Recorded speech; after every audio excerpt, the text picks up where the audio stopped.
நம்ம டாபிக்ஸ்ல பொதுவா நம்ம பெருசா பார்ட் 2 வீடியோலாம் போட்டதே இல்ல. பட் இந்த வீடியோ ஆக்சுவலா ஒரு பார்ட் 2 தான். எத பத்தினா, நம்ம ரீசென்ட்டா வந்து ஒரு கம்போடியா ஸ்கேம பத்தி போட்டிருந்தோம். ஒரு 7 மலையாளி வந்து மாட்டியிருந்தாங்க அப்படின்ற மாரி வீடியோ போட்டிருந்தோம். அது Instagramல வந்து பயங்கர ரீச். ஒரு 450K வியூஸ் அளவுக்கு வந்திருக்கு. அது எந்த அளவுக்கு ரீச் ஆயிருக்குன்னா, அந்த சம்மந்தப்பட்ட 7 பேர்ல ஒருத்தர் நம்ம ரீல பார்த்திருக்காங்க. ஸோ ரீசென்ட் டைம்ல நமக்கு ஒரு Instagram DM ஒண்ணு வந்திருந்தது. இந்த மாரி உங்க வீடியோஸ்ல ஒரு மிஸ்டேக் இருக்குன்னு. சரி நம்ம என்ன மிஸ்டேக் பண்ணியிருக்கோம்? நம்ம எதுவும் தப்பா எதுவும் சொல்லலையே அப்படின்னு அவங்க கூட கான்டாக்ட் பண்ணும்போது தான் தெரியுது. அவங்க யாருன்னு பார்த்தா, இந்த 7 பேர் சம்மந்தப்பட்டவங்கள ஒருத்தர் யஷ்வந்த் பாபு. அவரோட கேர்ள் ஃபிரெண்ட் தான் நமக்கு DM பண்ணியிருந்தாங்க. உங்க வீடியோல நீங்க தப்பா சொல்லியிருக்கீங்க. அவங்க யாருமே ரூ. 1,00,000 சம்பளம், நல்ல அக்கமடேஷன், ஃபுட்டு அத பார்த்து வேலைக்கு போல. அவங்க எல்லாருமே அவங்களோட சைல்ட்ஹுட் ஃப்ரெண்டால நம்ப வச்சு ஏமாத்தப்பட்டவங்க தான். என்னங்க சொல்றீங்க? இந்த நியூஸே நமக்கு ஒரு மாரி டிஃபரண்டா இருக்கு. இந்த நியூஸ் எனக்கு கேட்கும்போது எப்படி இருந்ததுன்னா, நம்ம நார்மலா ஒரு நியூஸ நம்ம ஒரு ஆங்கிள்லேருந்து பார்ப்போம். அந்த நியூஸ் எப்படி அவங்க சொல்றாங்களோ அந்த மாரி ஆங்கிள்லேருந்து பார்ப்போம். பட் அதில பாதிக்கப்பட்டவங்க சொல்லும்போது நமக்கு ஒரு மாரி டிஃபரண்டா இருக்கும். என்ன இது நியூஸு நம்ம நார்மலா படிக்கும்போது வேற மாரி இருக்கு. நீங்க சொல்லும்போது டிஃபரண்டா இருக்குன்னு. நம்ம கமல் ரீசெண்டா சொல்லியிருந்தாரு. நான் பேசுறது ஒரு மாரி இருந்திருக்கும். கர்நாடகா தரப்புலேருந்து ஒரு மாரி இருக்கும்.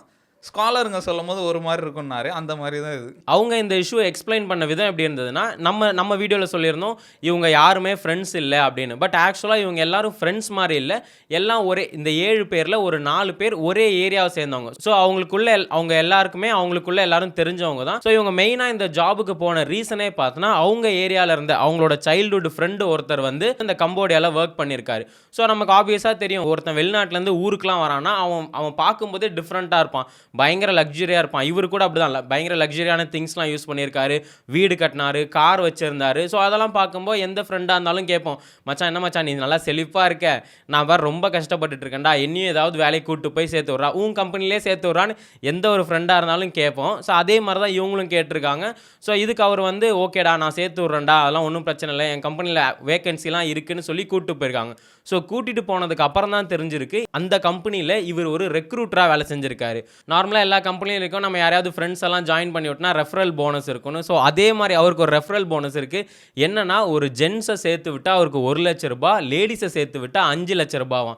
ஸோ ஆக்சுவலாக இது வந்து அவர் சேர்த்து விடலை, இங்கே கூட்டு போய் வித்துடுற மாதிரி. ஏன்னா நம்மளால் திரும்பி ரிட்டர்ன் வர முடியுமா இல்லையான்னு நமக்கு டவுட் தான். ஸோ அந்த மாதிரி இந்த சைல்ட்ஹுட் ஃப்ரெண்ட் வந்து இந்த ஒரு 4 பேரை கன்வின்ஸ் பண்ணி, நீ வா நம்ம பார்த்துக்கலாம், உன் லைஃப் மாறிடும், என்ன மாதிரி ஆயிடலாம் அப்படின்னு கன்வின்ஸ் பண்ணி கூட்டிகிட்டு போயிருக்காரு. இவங்க சொல்லும் போதே எப்படி சொல்லியிருந்தாங்கன்னா, ப்ரோ இந்த மாதிரி ஜென்ஸ்லாம் வந்து கூட்டிகிட்டு போய் ஒரு 1 lakh வரைக்கும் வித்துருவாங்க. வித்துட்டு அவங்க சொல்கிற வேலையெல்லாம் பண்ண சொல்லுவாங்க. லேடிஸ்லாம் இன்னும் மோசம் ப்ரோ, 5 lakhs வரைக்கும் வாங்கிட்டதுக்கப்புறம் அவங்க நிறைய செக்ஷுவல் ஆக்டிவிட்டீஸ்க்கெலாம் போயிடுவாங்க. அவங்களால திரும்பி வர முடியாது. லேடிஸ்க்கெலாம் அங்கே சேஃபே இல்லை அப்படின்ற மாதிரி சொல்லியிருந்தாங்க. அதுக்கப்புறம் அங்கே பனிஷ்மெண்ட்ஸ்லாம் நம்ம நினச்சதை விட ரொம்ப க்ரூயலாகவே இருந்திருக்கு. அதே மாதிரி அவங்கள கூட்டிகிட்டு போய் ஒரு ரூமில் வச்சுருக்காங்க. அவங்களுக்கு சாப்பாடு கிடையாது, தண்ணி கிடையாது, எதுவுமே கிடையாது. ஸோ அவங்கள வந்து என்ன பண்ணுவாங்கன்னா, லிட்டரலாக நிற்க சொல்லுவாங்களாம். உட்கார கூட சொல்ல மாட்டாங்க, நிற்க சொல்லுவாங்க. ஸோ ரொம்ப நேரம் நின்றுட்டு நம்ம முட்டி கொஞ்சம் மடிஞ்சாலே வந்து ஷாக் வைக்க ஆரம்பிச்சிருவாங்களாம். ஷாக் வைப்பாங்களாம், அடிப்பாங்களாம். அதே மாதிரி ஒருத்தரோட மண்டையை பீர் பாட்டில் வச்சு அடிச்சிருக்காங்க. இன்னொருத்தரோட கை பார்த்தனா ஒரு ராடை வச்சு உடைச்சிட்டாங்களாம். அவரே வந்து கேரளா வந்ததுக்கு அப்புறம் தான் அந்த கையே வந்து ரெடி பண்ணியிருந்தாராம். ஸோ அந்த அளவுக்கு ஒரு க்ரூயாலிட்டி இருந்ததா. அதுக்கப்புறம் பார்த்தோன்னா அவங்களோட ஆஃபீஸில் ஒரு சிங்கத்தை வந்து கட்டி போட்டு வச்சுருந்தாங்களாம். அந்த சிங்கத்துக்கு சாப்பாடுலாம் கொடுப்பாங்களாம். ஸோ அதெல்லாம் பார்த்துட்டு இவங்க பாய் ஃப்ரெண்டு உண்மையிலே ரொம்ப பயந்துட்டு, இந்த மாதிரி ரொம்ப பிரச்சனையாக இருக்கும் போல், இங்கே என்ன நடக்குன்னே தெரியாது, எங்களே கூட வெட்டி அந்த சிங்கத்துக்கு போடக்கூட வாய்ப்பு இருக்குது, அந்த மாதிரிலாம் இவங்களுக்கு வந்து இன்ஃபர்மேஷன் கொடுத்துருக்காங்க. அதே மாதிரி நம்ம இந்தியா பாகிஸ்தான் வந்து பயங்கர வாரெலாம் போனது. இப்போ கூட நம்ம ஆப்ரேஷன் சிந்தூர்லாம் சொல்லி பெருமையாக பட்டிருந்தோம். பட் அங்கே ஆஃபீஸில் பாகிஸ்தான் பீப்புள்ஸ் தான் வந்து இவங்களுக்கு ஹெல்ப் பண்ணியிருக்காங்களாம். அவங்க தான் வந்து யாருக்கும் தெரியாமல் இவங்களுக்கு உள்ள ஃபுட்டு கொடுக்கறது, இவங்களுக்கு கொடுக்குற சாப்பாடில் கொஞ்சம் எடுத்து நீங்கள் கொஞ்சம் சாப்பிட்டுக்கோங்க, யாரும் வரல டக்குன்னு சாப்பிட்ருங்கன்னு அந்த மாதிரி ஹெல்ப்லாம் கூட அங்கே பண்ணியிருக்காங்க. இப்போ மக்கள்லாம் எப்பவுமே ஒற்றுமையாக தான் இருக்காங்க. எந்த நாடாக இருந்தாலும் சரி. ஏன் இப்போ நம்ம பக்கத்து ஸ்டேட்டு போனால் கூட அங்கே இருக்க மக்கள் வந்து நம்மளுக்கு நல்லா ஹெல்ப் பண்ணுவாங்க. ஆனால் பொலிட்டிக்கலாக தான் எப்பயுமே ஒரு சண்டை வந்துட்டு இருக்கும். நம்ம நியூஸ்லாம் பார்க்கும்போது தான் இந்த 2 கண்ட்ரியும் சண்டை போட்டுட்டு இருக்க மாதிரி இருக்கும். ஆனால் மக்கள்லாம் எப்பயுமே நார்மலாக தான் இருப்பாங்க. ஒருத்தர் ஹெல்ப் பண்ணிட்டு அப்படி தான் இருப்பாங்க. நம்ம அந்த வீடியோவில் சொன்ன மாதிரி இவங்க இந்த கம்பெனியில் ஒர்க் அவுட் ஆகலை, ஸோ உங்களை நான் நெக்ஸ்ட் கம்பெனிக்கு அனுப்புகிறேன்னு சொல்லி தான் இவங்களை நம்பி அனுப்பியிருக்காங்க. அனுப்பும்போது இவங்களை பண்ண ஒரு நல்ல விஷயம் என்னென்னா, இவங்களோட பாஸ்போர்ட் எல்லாமே அந்த டிரைவர்கிட்ட கொடுத்துட்டு, இந்த டிரைவர்கிட்ட சொல்லியிருக்காங்க கொண்டு போய் அந்த ஒரு இடத்துல விட்டுருங்கன்னு. ஸோ அந்த வீடியோவில் நம்ம சொல்லியிருந்தோம், அவங்க மேப்பை பார்த்தாங்க ஒரு பில்டிங்னு. பட் ஆக்சுவலாக பில்டிங்லாம் எங்கேயும் போகலையா, ஒரு ஃபாரஸ்ட்டுக்கு தான் கூட்டிகிட்டு போனாங்களாம். அந்த மேப்லேயே பார்த்தோன்னா ஏதோ கண்ட்ரியோட பார்டர் ஒரு ஃபாரஸ்ட்டாக, அந்த ஆள் நடமாட்டமே இல்லாத ஒரு ஃபாரஸ்ட்டுக்கு தான் கூட்டிகிட்டு போயிருக்காங்க. ஸோ அங்கேருந்து தான் இந்த வண்டியிலலாம் அவங்க தப்பிச்சு போயிருக்காங்க. இவங்க ஒரு வழியாக இந்தியாவுக்குலாம் வந்து சேர்ந்துட்டாங்க. ஸோ சேர்ந்ததுக்கு அப்புறம் பார்த்தோன்னா இவங்க எல்லாருக்கும் தெரிஞ்சிச்சு இந்த ஃப்ரெண்டு தான் இந்த மாதிரி பண்ணியிருக்கான்னு. ஸோ இங்கேருந்து நிறைய பேர் காண்டாக்ட் பண்ண ட்ரை பண்ணியிருக்காங்க. அவர் எங்கே பெருசாக எதுவும் ரெஸ்பாண்ட் பண்ணல. ஆனால் அவருக்கு அங்கே வேலையில் என்ன ஆச்சுன்னா, உன்னால தான் ஒரு 7 பேர் ஓடி போயிட்டாங்க. அதனால் உனக்கும் இங்கே வேலை கிடையாது. நீ இந்தியாக்கே கிளம்புன்னு அனுப்பி விட்டுட்டாங்க. ஸோ அனுப்பி விட்டுட்டு அவர் கொச்சி ஏர்போர்ட்டுக்கு வரும்போதே இங்கே போலீஸ் வந்து அவங்கள லாக் பண்ணி கூட்டிகிட்டு போயிட்டாங்க.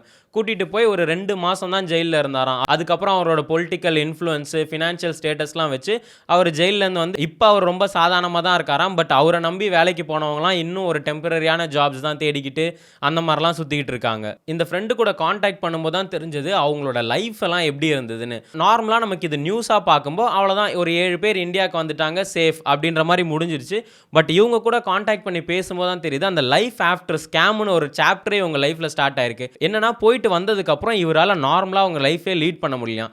நார்மலாக வீட்டுக்குள்ளே கதவெல்லாம் சாத்திட்டாலே அவருக்கு ஒரு ஸ்ட்ரெஸ் ஆகிடுமா. கதவெல்லாம் சாத்தினோடனே, ஏன் கதவு சாத்துறீங்க, திறங்க லைட்டு போடுங்க எனக்கு பயமாக இருக்குது அப்படின்ற மாதிரி யாராவது ரொம்ப ஹார்ஷாக சவுண்ட்லாம் போட்டு பேசினாலே இவருக்கு வந்து ரொம்ப பயமாயிடுமா, ஸ்ட்ரெஸ் ஆகிடுமா. அந்த மாதிரி ஒரு 1 மந்த் இவரோட ஆக்டிவிட்டீஸே ரொம்ப அப்நார்மலாக இருந்ததான். ஏன்னா அவ்வளோ ஸ்ட்ரெஸ் ஆகிருக்காரு. லைஃபே அங்கே முடிஞ்சிருமானே தெரியல. ஏன்னா அவரோட இன்ஃபர்மேஷன் சொல்கிறது எல்லாமே ஒரு நடுவில் ஒரு 3 மணிக்கு தான் இந்த மாதிரி நடந்துட்டுருக்கு, எனக்கு நான் வருவேனானே தெரில, என்னை எங்கேயோ கூட்டிகிட்டு போகிறாங்க, இதுக்கப்புறம் என்னை பார்க்க முடியுமானே தெரில அப்படின்லாம் கூட இவர் அந்த டைமில் மெசேஜ்லாம் அனுப்பிச்சிருக்காங்க. அந்த நைட்லாம் வந்து என்னோட ஸ்லீப்லெஸ் நைட்டு, இனிமேல் என் கனவுல கூட அந்த மாதிரி நைட்லாம் வந்துடக்கூடாது அப்படின்லாம் என்கிட்ட சொல்லிட்டு இருந்தாங்க. மெயினாக இவங்க நம்மளை காண்டாக்ட் பண்ணது ரீசனே வந்து இது வந்து எல்லாருக்குமே தப்பாக போர்ட்ரேட் ஆயிடுது. எல்லாரும் நினச்சிட்டு இருக்காங்க இந்த மாதிரி ஒரு 1 லட்ச ரூபாய் சம்பளத்துக்கு ஆசைப்பட்டு போய் மாட்டிக்கிட்டாங்க, தேவையா இது, இங்கேயே வேலை செஞ்சுருக்கலாம் அப்படின்ற மாதிரி நிறைய பேர் எங்களுக்கு கமெண்ட்ஸ்லாம் சொல்லிட்டு இருந்தாங்க. நிறைய பேர் இந்த மாதிரி தான் கிரிட்டிசைஸ் பண்ணாங்க. பட் ஆக்சுவலாக அது கிடையாது.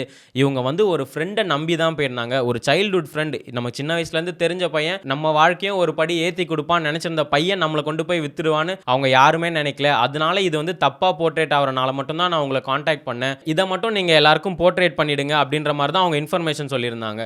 ஸோ இந்த நியூஸ் பார்க்கும்போதே நமக்கு ஒரு 2 டைப்ஸ் ஆஃப் ஃப்ரெண்ட்ஸ் தெரியுது. நம்ம எல்லாருமே சொல்லுவோம் இந்த மாதிரி, உன் ஃப்ரெண்ட்ஸை யாருன்னு சொல்லு, அப்போ தான் நீ யாருன்னு சொல்லுவேன், உன் ஃப்ரெண்ட்ஸ் சர்க்கிள் வந்து ரொம்ப முக்கியம் அப்படின்ற மாதிரி. ஸோ இவரோட ஸ்டோரிலையும் பார்த்தா ஒரு 2 டைப் ஆஃப் ஃப்ரெண்ட் இருக்காங்க. ஒருத்தர் வந்து கூடவே இருந்து அவங்களே கொண்டு போய் விற்று காசு வாங்கின ஒருத்தரும் இருக்கார். இன்னொருத்தர் பார்த்தோன்னா இவங்கெல்லாம் அந்த எம்பசி போனதுக்கப்புறம் இவங்க கையிலலாம் ஃபோன்ஸ்லாம் இருந்தது. ஸோ கேஷெல்லாம் எதுவுமே இல்லை. அப்போ அங்கேருந்து ஒரு கனடாவில் ஒர்க் பண்ணுற ஃப்ரெண்டு கிட்ட, மச்சான் அந்த மாதிரி மாட்டிக்கிட்டோம், இந்த மாதிரி ஏதாவது கேஷ் கொடுத்தனா நாங்கள் இந்தியா போய்டோன்னே, சரி ஒன்றும் பிரச்சனை இல்லைடான்னு அவர் அரேஞ்ச் பண்ணி கொடுத்து தான் இவங்க இந்தியாவே வந்தாங்க. ஸோ இவங்க கதையிலே பார்த்தோன்னா ஒரு 2 ஃப்ரெண்ட்ஸ் இருக்காங்க. ஒருத்தன் லைஃப் சேவ் பண்ண ஃப்ரெண்ட்ஸும் இருக்காங்க, ஒருத்தன் லைஃபை கெடுக்கிற ஃப்ரெண்ட்ஸும் இருக்காங்க.